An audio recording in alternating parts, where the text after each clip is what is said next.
fucking sound. It plays me in. This is your man, Adolphus A.D. Moore. Guess what? We getting ready to kick off NFL 2024.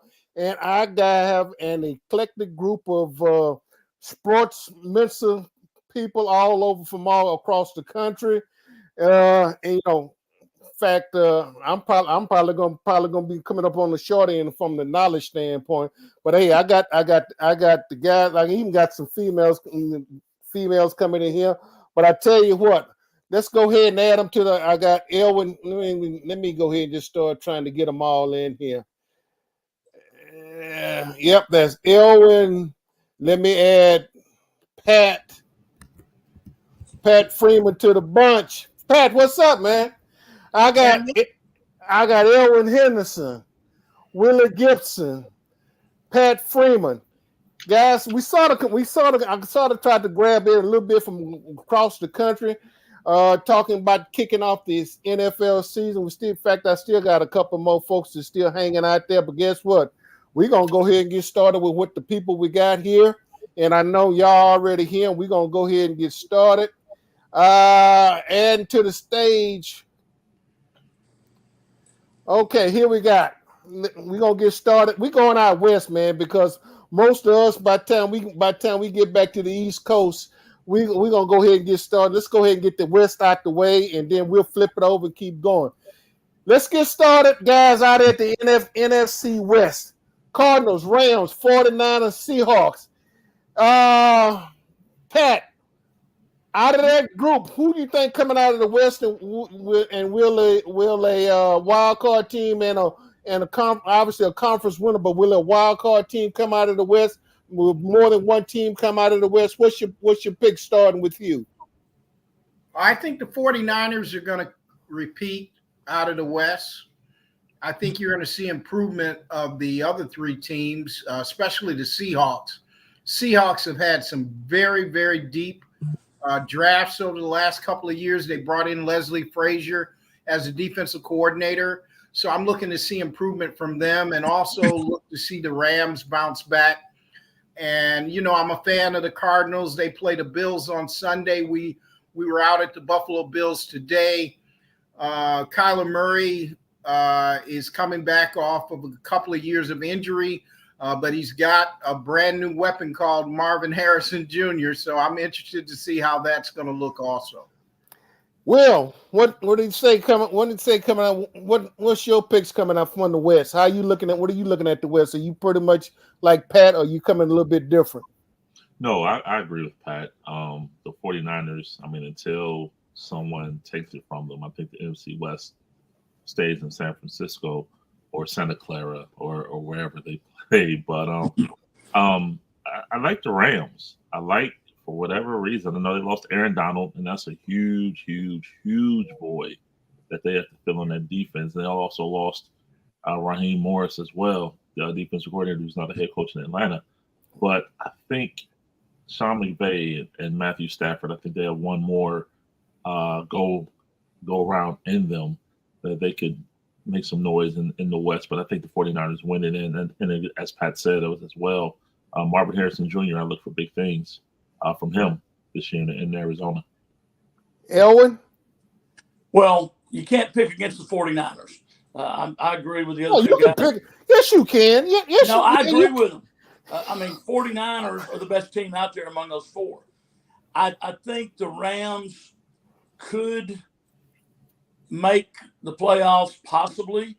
I'm not 100% confident there's going to be two teams from the NFC West make it. But if there is a second team, I think it probably would be the Rams. But to me, the big question is, I don't think Kellen Moore did what they thought he was going to do out there.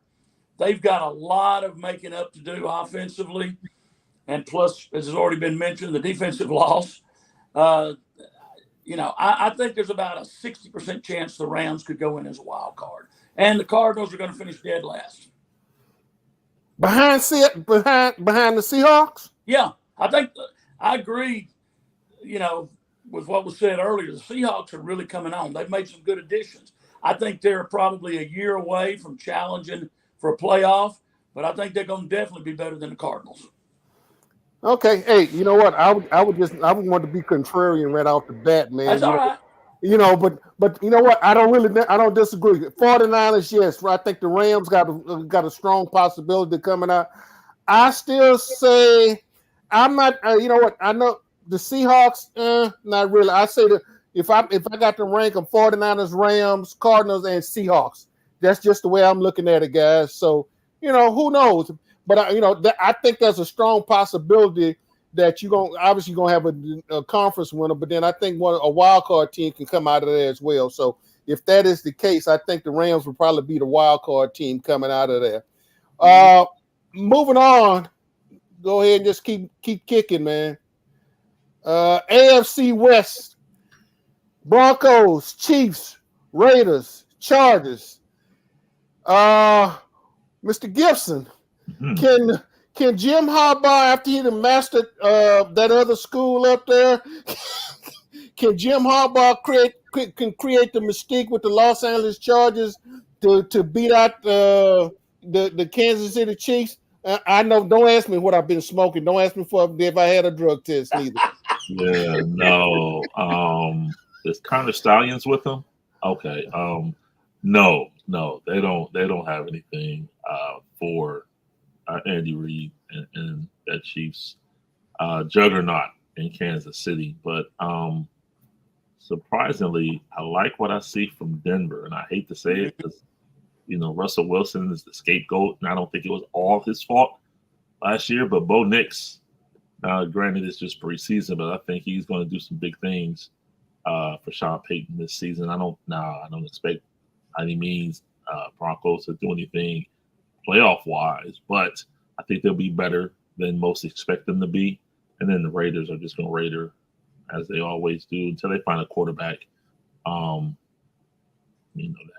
That team is not going to do much, but I think it's the Chiefs and then one team playoff out of the AFC West for me. Elwin. Well, obviously the Chiefs are head and shoulders above everybody else. The only way the Chiefs don't take the AFC West is if Patrick Mahomes goes down with some sort of major injury. Now, as far as these other three teams, the Broncos are definitely getting better. There's no doubt about that. The Broncos are improving. And the big story in the last few days out of Dallas is nobody really thinks Dak Prescott is going to stay in Dallas. And a lot of people are saying they think he will go to the Raiders when he signs his free agency contract after this season with the Cowboys. I don't know that I believe that, but I think he would be a good fit out there. And, of course, you've got a team that is now rebuilding with a decent, good guy, awesome coach in Vegas. But I think this year I agree with what's already been said by Will. The Chiefs take it. There's only going to be one team out of that division that makes it. But I honestly see Chargers, Raiders, and Broncos all getting better. And I think those three teams are going to fight it out for second place. Pat, what do you think? Oh, Chiefs are definitely going to win this division. I agree, unless Pat Mahomes suffers a catastrophic injury. I do believe you're going to see some improvement from the Raiders and the Chargers.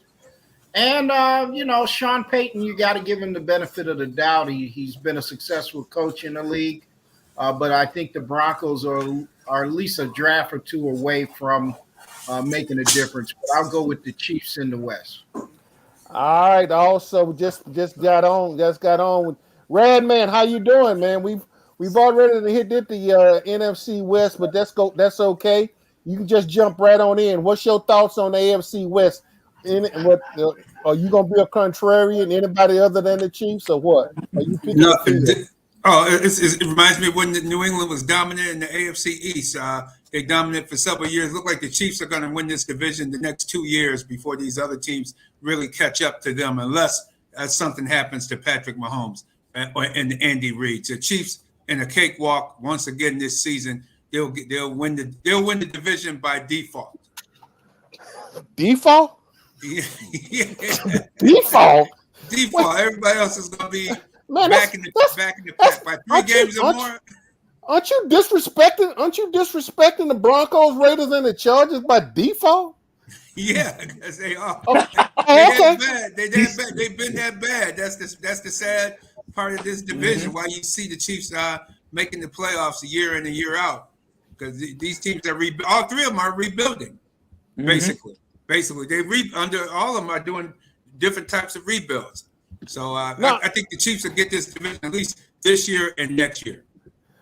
Well, you know what, guys? I don't necessarily disagree. I only think there's one team coming out of here, and that's the Kansas City Chiefs. Let me ask, just throw a wild card question out there. If Andy Reid wins his third, if then the Chiefs win their third Super Bowl, will he retire? I don't think so. Oh, but y'all were emphatic about that. Why? I am, and I'll tell you why. As long as he's got Patrick Mahomes and all that team around him, Andy Reid would love to get a couple more. I think if they win 2 more Super Bowls, he hangs it up, but 1 more is not going to cause him to hang it up.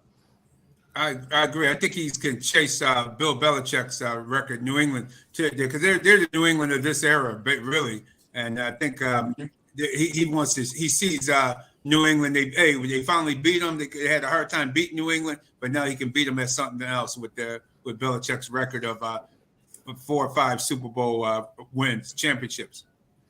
Rad man, that brought me to this point. Then we're gonna get on down the road. Is Belichick done? You think will he get back in the league coaching? Oh yeah, I'm sure somebody after this, maybe the middle of this season, to bring him on. He'll be back. Elwin, will he wind up in Dallas? There's been a lot of talk about that because, quite frankly, Mike McCarthy said in one of his press conferences this week I was watching that he's already talked to the team and planning a 21-game season.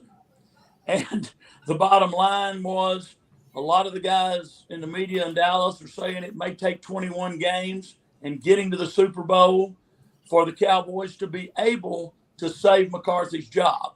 I don't think they're going to get to the Super Bowl. I don't think they're going to get to the championship game. I think Mike McCarthy is gone after this year.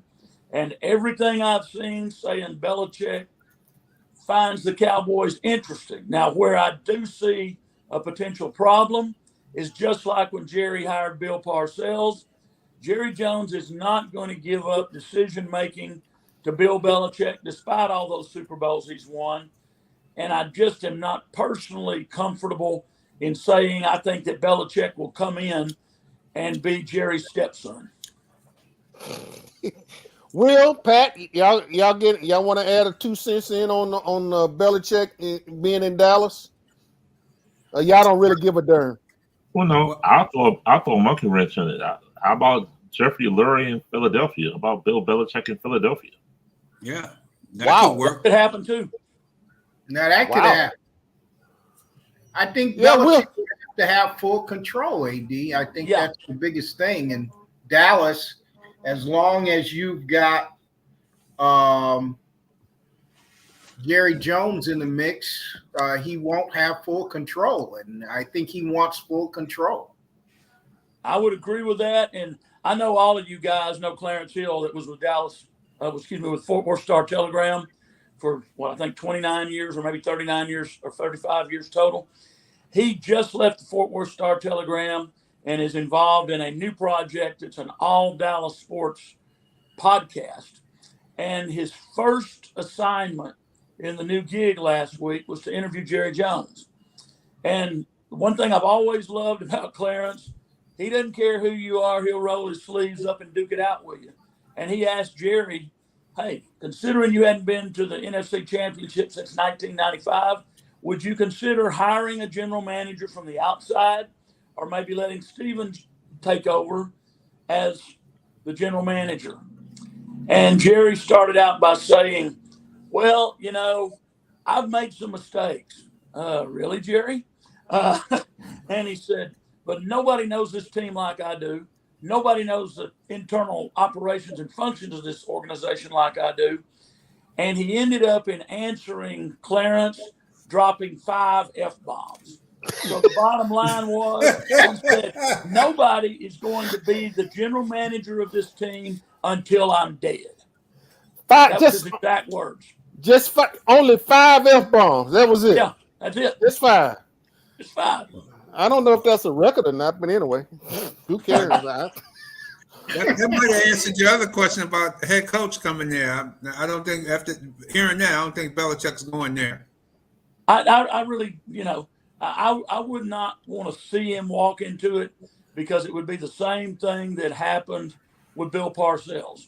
Bill never had the opportunity to really get things turned because Jerry kept his finger on everything that happened, and that's going to continue to happen. But the question is there a decent coach out there that will come in and be a yes man to everything besides Mike McCarthy? And he has been a yes man to everything. And just like Jason Garrett was. I don't know that there's any other potential head coaches out there that would walk in and be the yes man. Well, I don't know.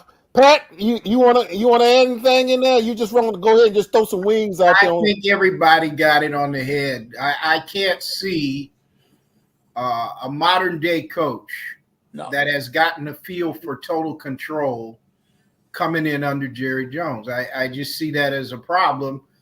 And he was not honest with Bill Parcells. That's a very good point. Yep. Because he kept interfering, and Parcells was never given an opportunity to turn that around. So I think as long as Jerry is in the mix, you're going to get subservient type coaches, and coaches really like having full control. I mean, look at McDermott. He came into Buffalo. He has full control over the entire football operation, top to bottom, scouting department, everything.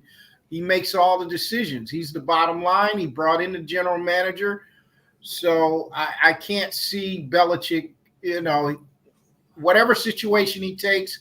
I think what was mentioned before, Philadelphia could be a very good landing place for him where he could demand full control.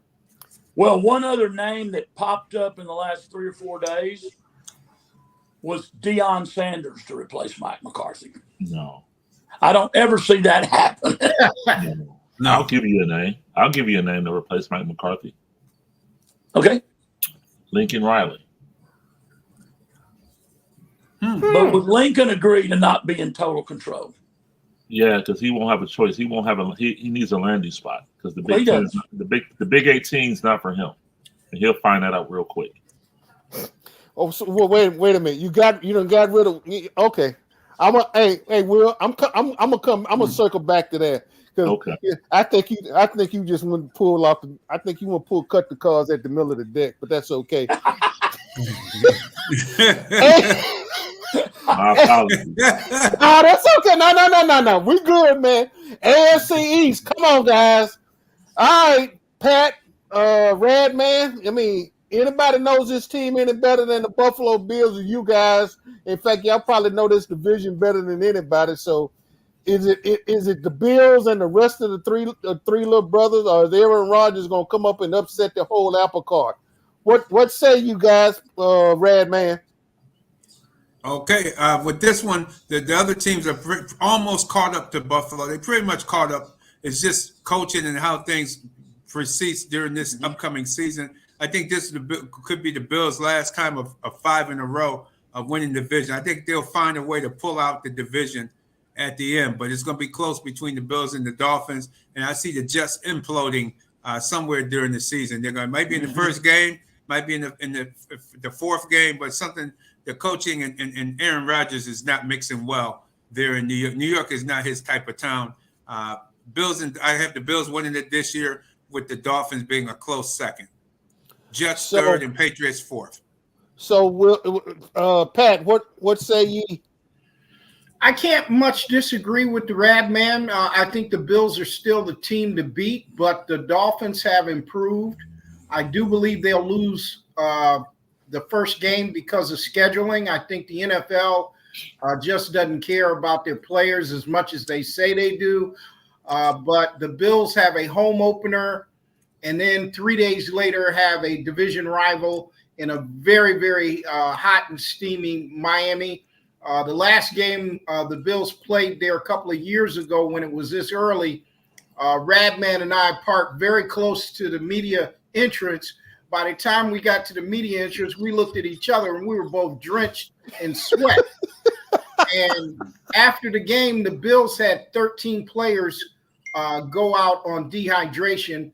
I put that question to Sean McDermott today during the press conference. He just said, I respect the question, but I don't want to talk about it. So obviously, professionally, it is a concern because professional football players really don't start feeling better until Thursday. And you're going to play, they're going to lose this first game, I believe, because of the scheduling. But I have the Bills winning the division, Dolphins, Patriots and Jets is whoever prevails. But I don't think those two are ready to challenge for the division. The Dolphins are definitely ready. They're going to be the Bills' biggest nemesis, but I think the Bills will still win the division.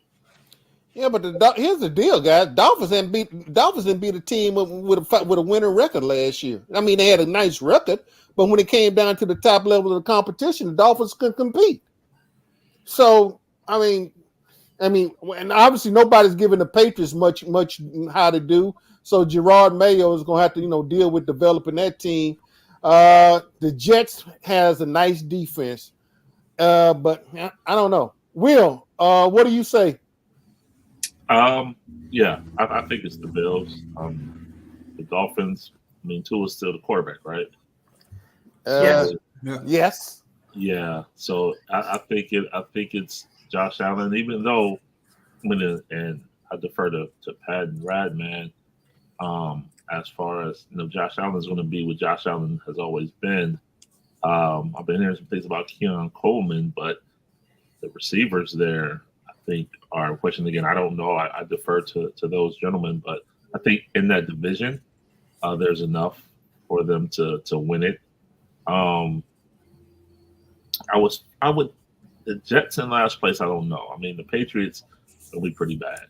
That offensive line is atrocious. So they're going to be pretty bad. But I think flipping those teams, the Jets in third, Patriots in last. But I definitely think the Bills have enough to win this division. Elwin? Yeah, I agree. I think the Bills win it. I think the Dolphins will play them close, and maybe the Bills win by one game. But I do think the Dolphins will go in as a wild card into the playoffs. You do? I do. I do too. Okay. All right. Well, you know what? Well, yeah, as long as the Dolphins can stay below the Mason-Dixon line, I think they're okay. I mean, but as soon as they go above the Mason-Dixon line, especially when the wild card, when the NFL playoffs start, it's cold. I mean, I mean, let's face it. They can't. This team has not proven that they can play anywhere out of the Mason-Dixon line. So.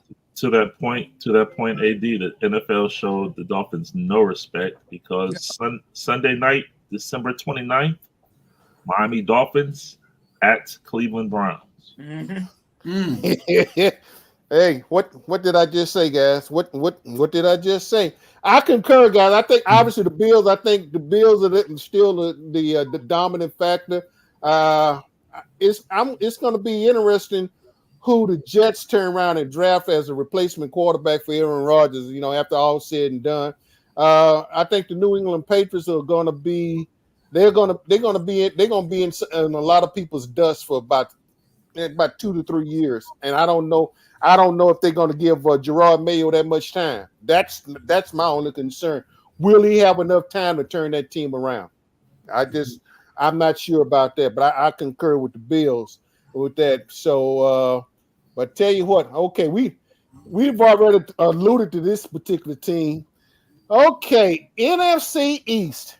Nobody, and the NFC East is like a revolving door as far as who wins that team. Nobody's won this division two years in a row, and I doubt if it's going to happen again this year. Cowboys, Giants, Eagles, and Commanders. Will the Eagles take control of the NFC East this year, or will the Cowboys remain dominant? And basically, we're not giving no credence to the Eagles. I mean, to to the Giants or the Washington Commanders. What say you, Elwood? Come on, since that's they in your back door. Yeah, what do you think? Here's what I do think. It was pure luck that the Eagles fell apart at the end of the season last season. The Cowboys didn't play well enough to deserve to win the East, but they did because the Eagles fell apart. I don't think the Eagles will fall apart this year. I think the Eagles probably win the division by 1, maybe 2 games. I think the Giants will remain cellar dwellers, but you've got to pay attention to what has happened with the Commanders. They have added a ton of really good players. And, of course, they grabbed the old defensive coordinator of the Cowboys. Yeah, he kind of fell on his belly in that playoff game last year. But he is a guy that I think might even in another year or so, I see the Commanders potentially challenging for the division. I think they're getting very, very close. They've always had great players. They just hadn't had great coaching lately. But I do feel like they've got the guy that can turn the tide for them. Rad Man, and while I'm at it, I just had from CA37 want to know what Bill receiver will most likely emerge as Diggs' replacement. So while you're talking about the NFC East, you are Pat. Who y'all think is going to be? Who's going to emerge as the number 1 receiver for the big? It better be one of those tight ends they're paying all that money to, because they're going to have to do a lot of 12 personnel. Yeah. I mean, you got Kincaid and Dawson Knox. You got to justify their existence. And also Khalil Shakur, I think, is primed and ready to have a breakout season if he can stay healthy. Well, I agree. Since you got, hey, Pat, go ahead. Since you got the floor there, what about the NFC East? Will the Cowboys repeat, or am I senile? Well, as long as Jerry Jones is there, repeat is going to be a question mark. Yeah. But they still have a very talented team. I like the Eagles to win the division, though. I think the Eagles have made some pretty good moves, and I like the personnel on their team. I think the Commanders have a long way to go. Quinn is going to need a couple of years to get that team where he wants it.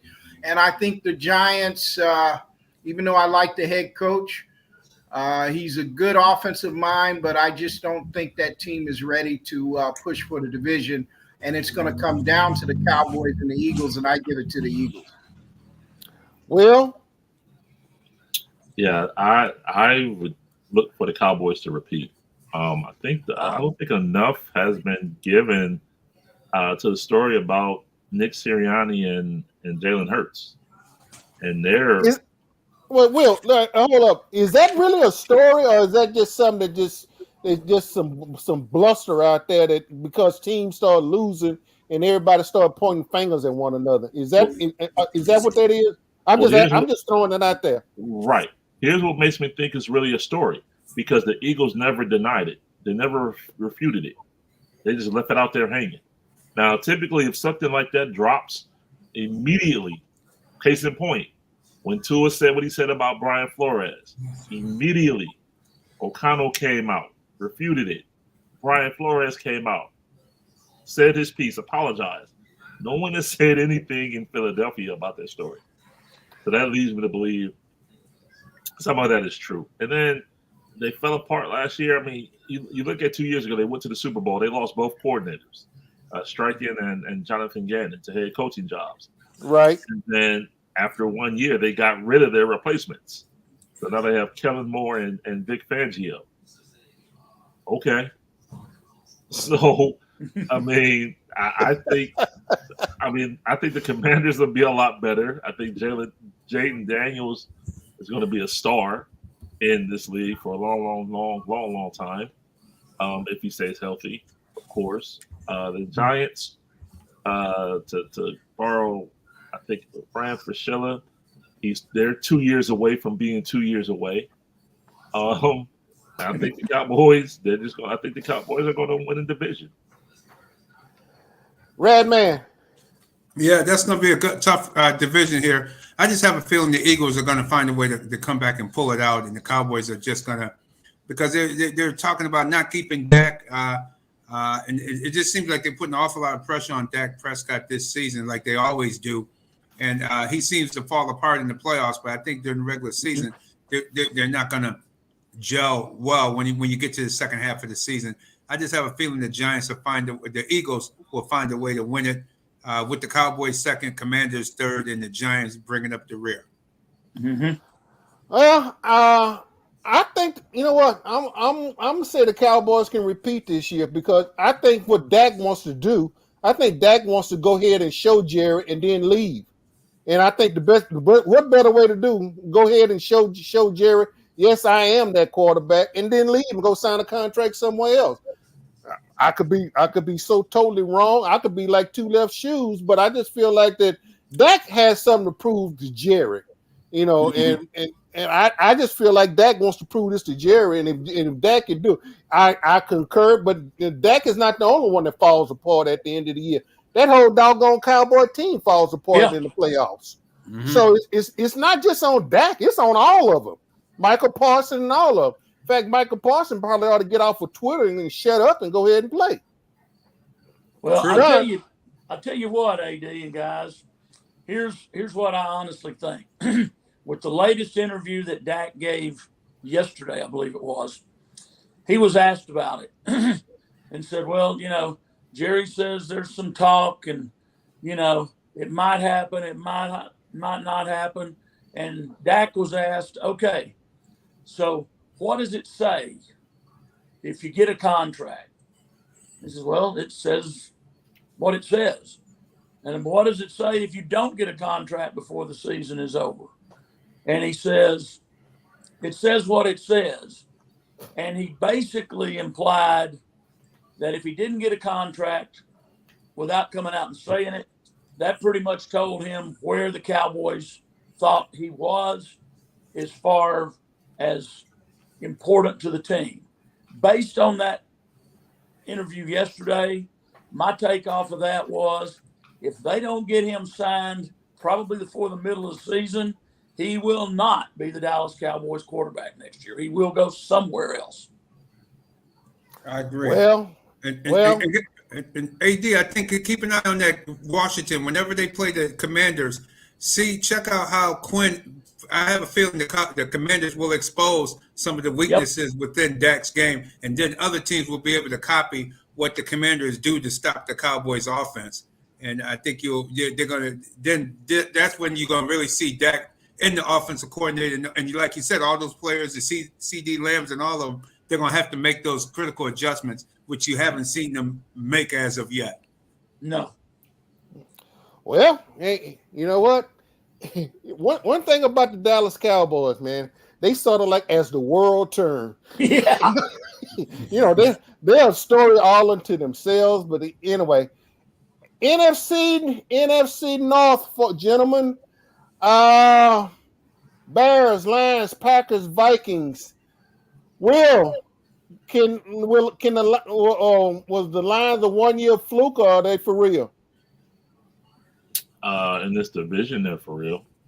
I'll say that. The Bears are coming. They're a couple years away. I mean, they have the number 1 overall pick, which is disappointing that they placed the talent around him. I thought should be around Justin Fields, but that's another story for another day. But yeah, the Lions, I believe, they have enough. Jared Goff, St. Brown, Jamar Gibbs in the running game, and Montgomery as well. That two-headed monster in the backfield, if you will. And then the defense. I mean, they drafted safety Branch from Alabama last year. They drafted Terrion Arnold, the corner from Alabama this year. The line, I think the Lions have enough, but the Packers, just Jordan Love got his money after 7 games. He got his money. God bless him. No gun has ever been pulled in the contract negotiation that I've heard of. So they gave it to him. So we'll see, but I think it's Coach Kneecap going forward. Woo, Rad Man, what you say? I like the Bears. The Bears getting close. The Lions winning it, but it's something about the Packers. I have a feeling the Packers may take a step back this season because it's something. They look good, but they don't seem to be consistent enough. Minnesota has injuries already. Brian Flores is doing a good job with that defense. We'll see what happens on the offensive side. Right now, the Lions, I think, will win this division. With the Bears actually sneaking up, I think the Bears may surprise people to get into second place. Vikings third and Packers fourth. Elwin? I agree. I think the Lions should be the favorite, but in my mind, that's if they stay healthy and don't get major injuries, at one or two key positions. If that happens, I think the Bears could possibly catch the Lions this year. But I agree that the Bears are probably a year or two away from where they're going. But I think give it 2 years and the Bears will be the odds-on pick for the NFC North. I think last year, they were the 7th team in the playoffs were the Packers. And I think they beat the Cowboys because, like we've already talked, the Cowboys fall apart in the playoffs. I agree that the Packers are probably going to drop back this year. I really believe that the Vikings, with the injuries they've had, though, can't finish out of the cellar. I think that it's going to be Lions, Bears, Packers, Vikings. Can I say one thing about the Lions real quick, Eddie? Help yourself, man. Go ahead. That's okay. So they have 3 outdoor games all year long. 3. Week 1 at the Giants. Week 2 at the Chiefs. And then I apologize for that. Then at the Cardinals. You're talking about the Lions, right? Yes. The Lions, I'm sorry. No, it's week 3 at the Cardinals. That's a dome game as well. So I know they have 3 outdoor games. Oh, the Bears would be the third one. Yeah, it's at the Packers in November 3rd. Then they have at the Bears, and then they have at the 49ers. Those are the only 3 outdoor games they have all year long. Wow. Else is in the Pat, dome. what you think? Well, I can't disagree with anybody. I think the Lions will win the division. I think the Bears are the up-and-coming team in that division. I'm telling you, Radman used to interview the defensive line coach every week. And I think it's Eric Washington, right, Radman? Yes. Eric Washington, this is going to be one of the most physical Bears defenses that you've seen in recent years. He is very, very upset about how I think McDermott has given the play calling duties to Babich, did not give the opportunity to him last year. And I think he embarrassed the Bills during the preseason game, and that was on purpose. His team was real physical, so much so McDermott went back into practice and told his team, you can't play. I don't care if it's preseason or not. You can't play that lackluster. And I think the Bears are an up-and-coming team. Eric Washington is going to make a tremendous improvement on that defensive side of the ball. A rumor came out today that they're also interested in possibly trying to make a deal with the Bills to bring in Kyrie Elam. That came out earlier today to see if they could bring him in. So a lot of rumors are circling. I got the Packers as a team that is a contender. And we're like Radman, we got to see where they are. And the Vikings, I just think, have some injuries that are going to leave them behind the rest. But I have the Lions winning the division, improving Bears team. Packers could be an intangible team as we see the season go on.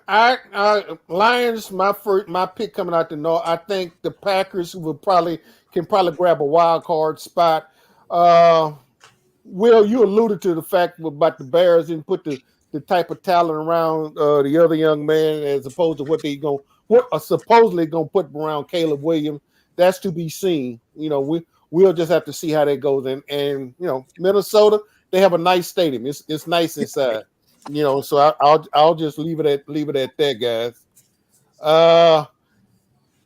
Let's see. Oh, back up. Oh, the division. This is the champion division right here. Oh, you gonna switch it up? No. We'll get there. We'll get there. All right. And we'll get there. AFC North, guys. Ravens, Bengals, Browns, Steelers. Mr. Gibson, you have the floor. Let me see. No, in all seriousness, and this is going to sound very homerish. However, I believe the Browns are going to win this division this year for the first time in 35 years. The Cleveland Browns will win the division for the first time in 35 years. Wow, that says a lot. They haven't won a division since 1989. Now, in some of that, 4 of those years they were gone. However, 35 years nonetheless. 1989 was the last time the Cleveland Browns won the division.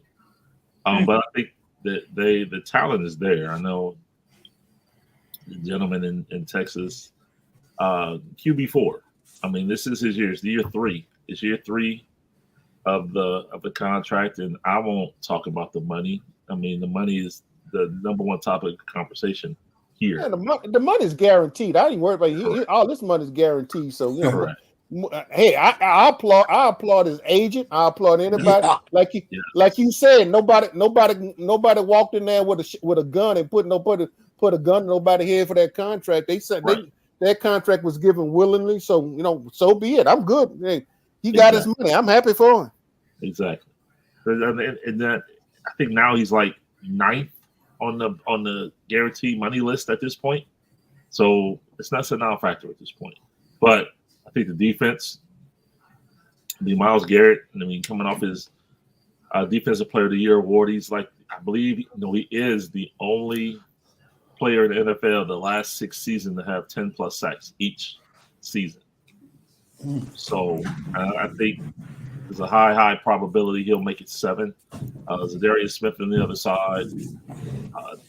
Joe Schwartz has that defense clicking on all cylinders until it comes to Houston in January. But I digress. But in all seriousness, I think the team itself is they're gonna have some bumps in the road. Nick Chubb is on the PUP list to start the season, so he'll miss the first. Wow, CA37, how'd you do that? Get out of my head. It literally just popped up. He did. I think Nick will be. He'll play number 1. He's coming along. He's almost there. He had 2 surgeries on that knee. He injured it week 2 last year against Pittsburgh on Monday night.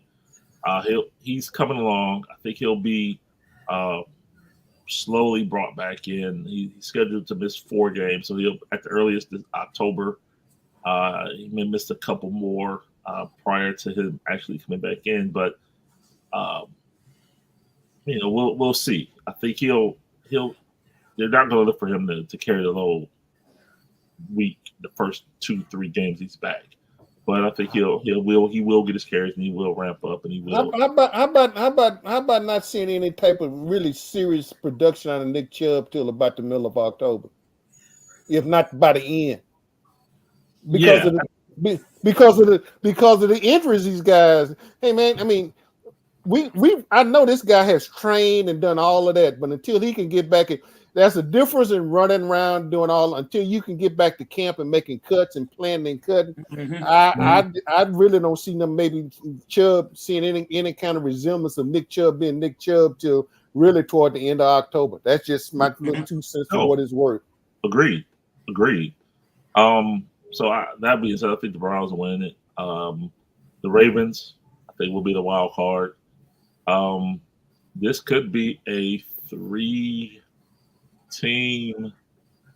playoff berth as it was last year. Last year it was it was Ravens, Browns, Steelers. This year, I believe it's Browns, Ravens, Bengals. and the Steelers finished last. Now they will go 9-8. So for the 18th straight year, Mike Tomlin will have a winning record. That's amazing in and of itself that he's never had a losing record as a head coach in the NFL. Yeah. So I think they will go 9-8, but I don't think 9-8 gets it done in this division. Browns win the division, Ravens and Bengals earn wild cards. Red man. Yes, I'm kind of agree. It's funny. I was thinking the same thing about the Browns with their defense. Their defense, I saw them in preseason.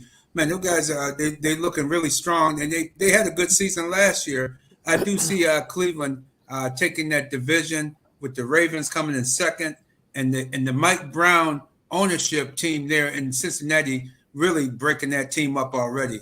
For them not to pay Lamar Chase his money, and you pay your quarterback the big time, almost $40-50 million a year you pay your quarterback, and there's no other player. I was reading an article that says no other player on that Cincinnati Bengals team is making $20 million a year.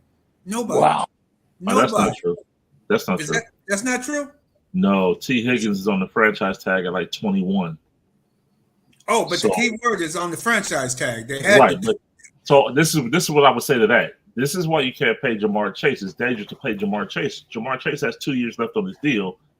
T. Higgins is on the franchise tag. Mm-hmm. So does Jamar Chase jump the line and T. Higgins when he has 2 years left on his deal? No. No. We say no. No. Hey man, I'm putting my GM hat on. I mean, that's the issue. Yeah, I'm just gonna put my GM hat on. If I'm the GM, I mean, Jamar, you know what? You got a contract. You know, and so but the thing about it, and man, you'll never hear me argue about these guys getting their money. I applaud them. I pull for all of them to get their money. Mm-hmm. However, T's on a franchise tag. You got 2 years left. I'll be willing to talk to any of you guys after you get to coming in on that third year. But I'm sort of going like, nah, I'm not doing that. That's just me. I mean, Pat, with you? Yeah, the Bengals are imploding because of Mike Brown's continued mismanagement. That's a franchise that has had incredible talent, and to mismanage his receivers. I mean, they had the best group of receivers I've seen in recent years with T. Higgins and Jamar Chase, and I would not have put T. Higgins on a franchise tag. That just cripples what you're able to do with the salary cap. So I've got the Bengals coming in third, and I'm going to go against the pack, and I'm going to stay with the Ravens winning the division. I just think the Ravens are still one of the most consistent franchises in the NFL. And Ozzie Newsome he's claimed to be retired, but every time I look in the room, he's still there. And that means he's still making the major decisions. And I think the Ravens will. I just think Lamar Jackson needs to go show the world that you're an MVP and compete for a championship, and they've missed out on getting over the hump with him, and they've got a talented team. I think the Ravens will win that division. I've got the Browns coming in a very close second, but both will make the playoffs. I think the Bengals and the Steelers are going to bring up the rear of that division. Elwin. Yeah, I have to go with Will. I think the Ravens will repeat again this year. I think the Browns will be right on their heels. They may not win it. The Ravens may not, but by a game. But I think this is only a 2-team playoff division, Ravens-Browns. Yeah. But okay, so we all feel comfortable that that the Steelers will come out with another winning record, and they're gonna want to run Mike Tomlin off. We're gonna hear all that. But I say Ravens. I say I'll give kudos to maybe the Browns, Bengals, but you know what? It's gonna be tough, man. I doubt if you're gonna see 3 teams coming out of that. I can see 2 teams coming out of there, and it very well could be the Ravens and the Browns. But I don't see anybody else at this point now. But here's a wild card question for all of us guys. What does Russell Wilson have to prove? And could Russell Wilson be the pivotal thing that can upset the whole apple cart for everybody there? Anybody? No, I think he's he's too heavy. He's playing at too heavy of a weight, and he's not a pocket passer. He wants to be a pocket passer for some reason, and that's not his game. His game is rolling out on the run, extending the play, and then making things happen. That's what he's good at. Now he's trying to do something that he's not good at, and he's continuing to try to do that. I just don't understand why he's still trying to act like he's a pocket passer when it's so blatantly clear that he's not. Good point. Well, gentlemen, Radman, NFC South, Falcons, Panthers, Saints, Buccaneers. Does Raheem Morris coming in with the Falcons? Does he upset the apple cart, or does Todd Bowles and Dennis Allen really fight it out to see who will come out the NFC South? What say ye? I say Tampa or New Orleans, and I'm going to flip a coin. And this year, I'm going to stick with Tampa Bay. I think New Orleans will barely miss out. Their defense is number one. They have a Super Bowl caliber defense down there in New Orleans. But now their offense, Alvin Kamara is getting old. They don't want to pay him. He's looked like he's trying to get out of New Orleans as well. So I go with Tampa Bay first, Saints second, Falcons third, and Panthers fourth. Elwin? Well, I'm a little prejudiced here for one reason. My former Gilmer Buckeye quarterback, I'm always talking about a Buckeye, but Jordan Traylor, Jeff Traylor's son, has been with the Saints as an offensive assistant coach. He's in his 4th season now. And I think finally Derek Carr has got enough good pieces around him. He hadn't had enough good pieces in the past. I think he's got enough good pieces around him, and it's already been mentioned, the Saints defense. I think the Saints barely squeeze out the Buccaneers for the division. I think Saints, Buccaneers will both make the playoffs, followed by Falcons, Panthers. Pat? Well, I'm a believer in Raheem Morris. This division is still a bit mediocre. Mm-hmm. Todd Bowles still, I think, has the best team in Tampa Bay. I've always been a Saints fan. I felt they should have had more than one Super Bowl with that franchise. The Panthers, their owner, I just don't understand his rational thinking. Mm-hmm. He still doesn't. He's done a deal to renovate an older stadium. And he hasn't made good decisions personnel-wise since he took ownership of the Panthers. The Falcons are a little bit – I interviewed Darrell Ledbetter a couple of weeks ago, and he still feels that they're a little bit of a ways away from getting to where they need to get to. And I think the Buccaneers will win this division, and once again – the winner will probably be 9-7 or 8-8, maybe 7-9. Will, what you think? Before I get to the MC South, I just want to say, Elwin, there's never, ever, ever anything wrong talking about Buckeyes. There you go. Yes, sir. Yes, sir. I like that. Yes, sir. In this division, I think the only thing, if I remember properly, Atlanta lacked last year was a quarterback. And now they have that. So I'm picking Atlanta. I think that now the question is, which quarterback will it be? Will it be Kirk Cousins or will it be Michael Penix Jr.? I think, of course, it'll be Kirk Cousins to start. Injuries happen. And if he doesn't stay healthy, they have a nice insurance policy with Michael Penix Jr. But I think that offense and Bijan Robinson in year 2 is going to play lights out, and I think that's enough to put them over the top, along with the defensive prowess of Raheem Morris, that Atlanta's going to win that division. I think the Saints. I'm not the biggest Derek Carr fan. Nobody does have weapons, and Kamara, Chris Olave. The defense, Dennis Allen that's his calling card, so I think they would have enough to finish second. I'm a big Todd Bowles fan, but I've seen the quarterback in Tampa Bay before. I'll leave that there. I'll say they finished third, and not much respect, Mr. Gibson, is it? I've seen him before. Oh, okay, all right. Yeah, I'll leave that there until we go offline. And David Tepper. I mean, it's already been said. I mean, that franchise is a mess, and it will continue to be a mess. Yeah, the Panthers are last. Caleb Williams should be in Carolina right now, but that's another story. But yeah, it's the Panthers bringing up the rear.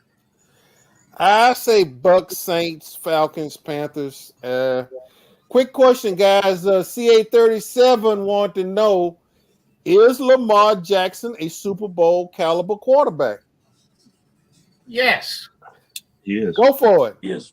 Absolutely he is. Yes, indeed. Okay, what's the problem? Why? I mean, I know the way they destroyed the Texans last January 20th in the M&T Bank Stadium, and the week after that, did they run up in the tunnel too many times against the Texans and forgot what to do the following week? I mean, what deal? But AD, his problem is what everybody's problem is in the league. Pat Mahomes. Yeah, true. That's his problem. Very true. That's the best quarterback in football. I'm not going. Hey, you will not give me your argument. You will not get me to take the counter argument to that. I'm not going to disagree with that. Yeah. That's the Bills' problem is Pat Mahomes. What's the Bills' problem? Pat Mahomes. Yeah. 13 seconds, Pat Mahomes. Yeah. Last year, the Bills had a chance to beat the Chiefs. McDermott made some very critical errors. Also, some of the conditions played a part. But getting back to that question, Lamar Jackson, to me, is an MVP. It's all got to come together to win a championship, and he's been very close. He's a two-time MVP, and I think he is a Super Bowl caliber quarterback. But does adding that hammer and Derrick Henry, does that sort of lessen the load for Lamar Jackson, and maybe he can relax a little bit more, or is there more pressure on Lamar Jackson with Derrick Henry back there, guys? I think the thing about running backs is they fall very quickly. We got to see which Derrick Henry shows up during this season and give it an opportunity, because running backs just don't seem to. When they fall very quickly, and I think Derrick Henry, if he is up to a standard, he could lessen a huge load and open up a lot of windows for Lamar Jackson. But I think the biggest problem with Lamar Jackson has been on the offensive side of the coaching staff not using him correctly. And that's been my biggest issue with the Ravens. The Ravens have had a lot of talent, always have a good line, always play good defense. But on the offensive side of the ball, I think they've hurt Lamar Jackson, who's a two-time MVP. Don't get me wrong, some of his play, he's made some errors. He made an error. He lost a playoff game in Buffalo through a pick six to Teron Johnson, which cost him that game. He's had opportunities, but he's going to have to show the rest of the league that he can win a championship. And they should. And when they get into the playoffs for some reason, they become a different team. During the season, they run the ball. And for some reason in the playoffs, they want to pass the ball. And against the Bills, I thought they should have ran the ball more. But instead, they were trying to pass more for some reason. And then against Kansas City, you could see it in the first quarter that Baltimore looked intimidated by Kansas City being in their stadium, which was shocking to me to see how they jittery and how nervous they seemed to be playing against Kansas City in their own stadium. And then they started throwing the ball. Once again, they had, you don't have Lamar throwing the football. You have him. He had good running backs. Run the ball with the running backs you have. You had good running backs. For some reason, they went away from what they do in the regular, their winning recipe in the regular season. They seem to, and that goes to the head coach, Harbaugh. I really don't think he's that great of a head coach overall. He's a good guy. He gets them to the playoffs, but I think he's a little bit. He won a Super Bowl and everything, but I really don't think he's that as good as his press clippings. Well, Redman's comment there about going to the past in the playoffs when you'd been running all season long, it reminds me of an answer that Dandy Don Meredith gave me one time when I interviewed him before a Monday Night Football game. And his comment was to a question I asked him, go with them, what brung you here? And I agree. That's what really hurt them trying to switch to the passing game when the running game had been working so well for them all year last year. Well, and that's the darndest thing, because again, I'm alluding to it, and it's something that D'Amico Ryan said a couple of days ago that, in fact, since we're going to get ready to get to the AFC South, D'Amico said he felt like, missed too many tackles this past year. And, I never put this question to D'Amico, but I firmly believe that the way that the Ravens just dismantled the Houston Texans and M&T Bank Stadium on back there January 20th, I think D'Amico Ryan said, I'm not going to get beat like this again. Mm-hmm. I just, it's obvious with the changes they made, particularly, and there's no knock against Malik Collins, Sheldon Rankin. I just think that they're at the point right now that we got to be able to control the game in the middle of the line of scrimmage, and that's where it is. Since I went ahead and already alluded to the Houston Texans, and since this is the last division, and we'll come back, guys. I just want to pick and see what our team looking at, what we thinking is. We'll come back when we get closer to the playoffs. I'm inviting everybody back. Hope everybody's coming in and will come in. But AFC South, Radman, since I'm at home, Radman, I'm gonna throw it to you, and then we'll roll it around the circle for a bit. What do you think, AFC South? Can the Titans upset the apple cart? I don't think so. I haven't. I got this in preseason. What I've seen, they're a work in progress. The Titans, and so is the Jaguars. I thought the Jaguars, their quarterback play, he's gonna have now. This young man has to step his game up. He's a guy that now they done gave him a boat. See, they paying these quarterbacks way too much money for what we seeing that they're giving us, and the quality of play. I want to see the Jags quarterback play much better. He has some other receivers now. Gabe Davis is over there from Buffalo to see where Gabe can help him out. Going after, if he can get the ball to Gabe Davis, get the ball to some of those receivers there. Indianapolis is a team that I really like to see. They're very dangerous. I could see Indianapolis winning this division, just how they play and how if they come together with the second year quarterback there in Indianapolis. But I think the Texans will barely win the division. Colts second, Jags third, and Titans fourth. You think so, Will? Almost. I definitely am looking forward to seeing and love what the Texans are doing at the quarterback position for obvious reasons. But I set that one on the tee for you, didn't I? I know. But no, I definitely look forward to what CJ Stroud is going to do in the sophomore season, and along with Joe Mixon. I think that's not a signing that's not been talked about enough. A solid, consistent running game to join him. Nico Collins, Tank Dell, healthy. I think the offense is going to, and then what they did on the defensive side of the ball as well. I think the Texans are going to repeat as division winners. Interested to see what Anthony Richardson does, and in Indianapolis as well. So I do have them finishing second on the strength of Jonathan Taylor, to be quite honest. I think in Tennessee, yes, Brian Callahan is the head coach, but I think the unsung hero and the unsung signing in Nashville is their offensive line coach, his dad, Bill Callahan. I think he's going to do wonderful things for that line. He's done it everywhere he's been, and so I think Tennessee finishes third, and Doug Peterson may want to. And I'm never one. I'm not called for job guy. However, you may want to dust off a couple resumes and get on the phone, because I don't know that I don't see Jacksonville finishing above the Titans, the Colts, or the Texans. I think they finish last. Whoa.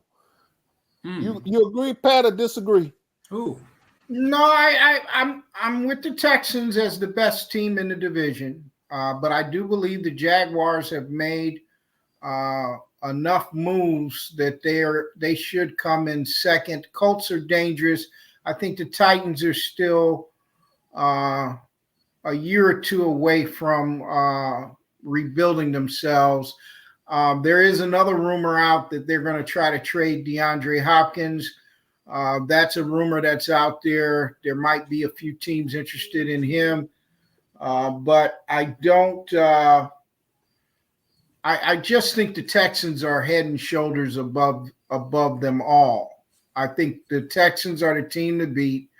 I think if the Jaguars, I do agree, if the Jaguars do not make a play in the playoffs, I absolutely agree that Peterson needs to start getting that resume together, and he might be off someplace else. But the Jaguars, they've got a new stadium it's in the works. So Shad Khan is probably looking for a winning franchise, and they've got to do better. And I think they're going to compete with the Texans, and the Colts are an up-and-coming team. But I think the Titans are the team that's a couple of years away. Elwin? Well, of course, AD, you and I have talked about this 3 or 4 times already. I think the Texans have to be the favorite in the AFC South because of what they did last year. The additional maturity of C.J. Stroud, of course, coming in with all the additions that they have made in free agency, in the draft. They've improved the defense. They've improved the offense. And, of course, Stephon Diggs, as you know, is a captain on the team. That's huge. But as AD and I have talked, guys, the only thing that concerns me a little bit about the Texans, I still think they've got to be the odds-on favorite, but they are playing a first-place schedule. You know, last year, nobody was expecting them to do anything. They kind of slipped up on people. But because of that first-place schedule, they've got, outside of the division, they've got the Bears they got to play this year, the Buffalo Bills, the Packers, the Detroit Lions, the Dallas Cowboys, the Miami Dolphins, Kansas City Chiefs, and Baltimore Ravens. And they play Miami, Kansas City, and Baltimore, 2 of those games at home with Kansas City in the middle. But they play those 3 teams within 10 days. Yeah, within 10 days on the next to the last game. And they go to Kansas City in real cold weather in December 21st, 6 days after they host the Dolphins. And then they got to turn around 4 days later on Christmas Day and play Baltimore. That's the thing that scares me about the Texans' schedule. I think they are much better, much improved, a lot more talent than they had last year. But despite all of that, with that first-place schedule, if they get in a little bit of a slump, I firmly believe they could end up, and I certainly hope not, but I firmly believe it could happen, and they could end up 8-9 and be a much better team. Now, I think the Colts are the second-place team behind them if things go as they should. The Jaguars, you know, I'm not a huge Trevor Lawrence fan, but I'm going to take up for Trevor Lawrence here. I don't think Trevor Lawrence can step up his game, until they get, and yeah, I will just go out and say it, get a real head coach. I don't think Doug Peterson is head coach material. I think it was a flash in the pan and a fluke when he coached the Eagles to that Super Bowl championship. I just don't think the problem down there in Jacksonville is Trevor Lawrence. I think the problem is Doug Peterson. And I think he's packing his bags, and he probably ought to have a for sale sign in his yard already. And I do think the Titans will finish last in the division. Well, Will, I got a CA37. I don't know if you saw it in the comp. He said, was that something that you saw in CJ Stroud game at OSU that would indicate the success he's had in year one? And you can go ahead and answer that, and then I'll come in, and then we get ready to wrap this thing up. Yes, thank you. Yes, I did. He ran a pro-style offense, Ryan Day's offense. I mean, Ryan Day coached with Chip Kelly in San Francisco. He coached with Chip Kelly in Philadelphia. Ryan Day runs a pro-style offense. So he had the blueprint while he was here at Ohio State. So that, I mean, and he was successful from day one. He didn't struggle. I mean, he threw for 67, 73% completion rates consistently. And so when I believe he even said it in his rookie year, that it was kind of easy for him, the transition, because he ran a pro-style offense at Ohio State. So that I did see him run that offense, and so I wasn't that surprised when he had the success he did year one. Well, guys, let me go. Elvin's already alluded to it. I think the Texans, it's not hands down that they will take this division, but I think they will take the division, and I think they'll take it probably about, I'm predicting 11 victories for them. However, here's the situation. I think we could get a chance to see how this offensive line, because that's my first issue, because we have not seen this whole five in about a year and a half. Okay, there was been only one. Shaq Mason was the only one that competed the whole year this past season, as from that offensive line standpoint. So I think it starts up front. With any team, it's got to start up front. We got to see how well they can coalesce together with Suge, with Titus and the rest of them, Kevin Green and all, and with LT and all. Can they really get this thing together and come together as a bona fide offensive line, and can they go ahead and make this thing work? Yeah, they got the weapons on the outside. Yes, they got the weapons in the backfield. But guys, I tell you what, and everybody knows this, if you're not moving up front, you're not going anywhere. No. And so that's my first sort of, I'm taking a look at it. My second is what we alluded to earlier about the defense, in particular the defensive tackles. I think they made some nice changes. I think we'll get to see right offhand, because I think they will be tested in Lucas Oil Field this coming Sunday. So it's going to be interesting to see how stout the Texans will be on the interior side, because and as versatile that, moving back to what the Texans got to face with Buckner and that crew and that whole front seven of the Indianapolis Colts guys. I think I think overall, and let's face it, Elwin, you mentioned something about that first place schedule. I'm gonna tell you what DeMeco Ryans basically said. This is the NFL. That's it. Everybody's got to come to play. He say every Sunday, and this is for darn true. Any given Sunday, somebody gonna get knocked off. It may not be the team we expect or suspect you get knocked off, but I think that this is the team there, and I think that the Texans would take the next big step with the weapons they have, with CJ, and if he can stay healthy, if they can keep him standing upright, and with all the talent he has on the outside there, I think they very well could be facing the. I'll put it like this: they'll be in the playoffs, and I think they will be in the playoffs. I don't know if the Colts can be there or the Jaguars can come out of the South, but that's it, guys. That's what I feel like. With the season being where we are right now, Let me just say, number one, thank you guys for jumping on. Elwin, Will, Pat, Radman, I really appreciate it, guys. Like I said, we talked. I wanted to just sort of get this eclectic group together, throw it out there. We'll probably get back together toward the end of the year when it's getting ready to go for the playoffs. Then we really can dissect it, because at this point, this is the one thing I've always found kind of crazy, particularly on ESPN. They had these guys out there predicting games. Hell, we don't have what Aaron Rodgers, 4 snaps, and he didn't finish the play. He didn't finish the season. We don't know what's going to happen, guys. Injuries is the big deal. Availability is the deal. Who's going to be available for the whole season, or who's not going to be available? That's going to change the whole fortune of a lot of players. So, I think 2024 is going to be real, and I think it's going to be interesting. So, Radman, final course from you, Elwin, then Will, and then Pat, and then I'll shut it down, guys.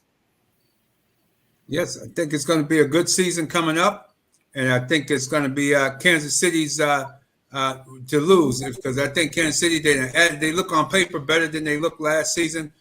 We saw how weak their division is. It reminds me of the Patriots back in going from 2009 to 2019, winning the division that many years in a row, man. 11 years in a row, man. Just not even being basically contested for a division title, and being in the playoffs that many times in a row is just ridiculous. So look for Kansas City on the AFC side, and I think it's a toss-up over on the NFC. But I have a feeling the Eagles may just be the team to beat coming out of the NFC. So we'll see how it goes.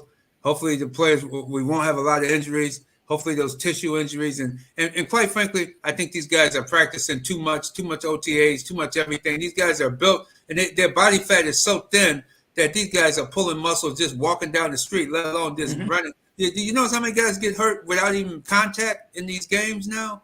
It's just ridiculous. So give you guys a rest. Let them tone them bodies down a little bit and be able to come back. Torn biceps. We never heard of a torn bicep when we played back in high school or college ball or whatever the case back in the 70s, 80s. You never heard of that. Well, that might be a reason for that, George, but I'm not going to sort of. There's probably several reasons for that, but we won't talk about the injectable nature of that. So we'll just. That's a whole nother topic right there. Yeah, that's a whole nother topic. Aaron? Well, I do believe the Texans, just like you said, will find a way to win the AFC South.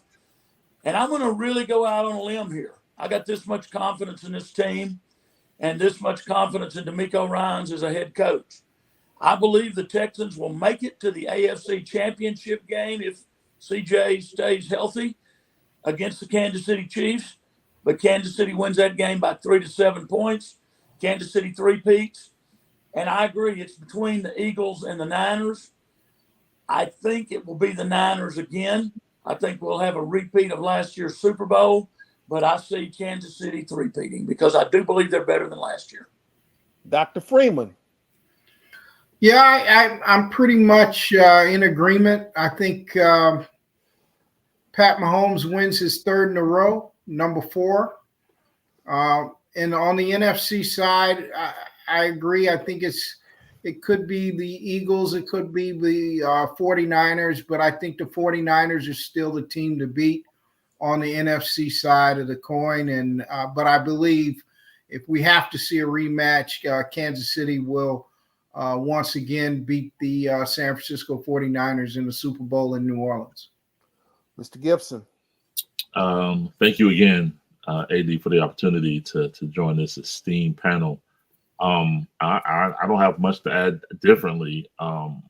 San Francisco has the 79th highest paid quarterback in the NFL. And I think this is the last year that they're going to be able to do this. So I definitely think San Francisco comes out of the NFC. AFC, I think the Cleveland Browns will play the Kansas City Chiefs in the AFC Championship game. And the Chiefs will win. I had to pull my glasses off on that one. And the Chiefs will win.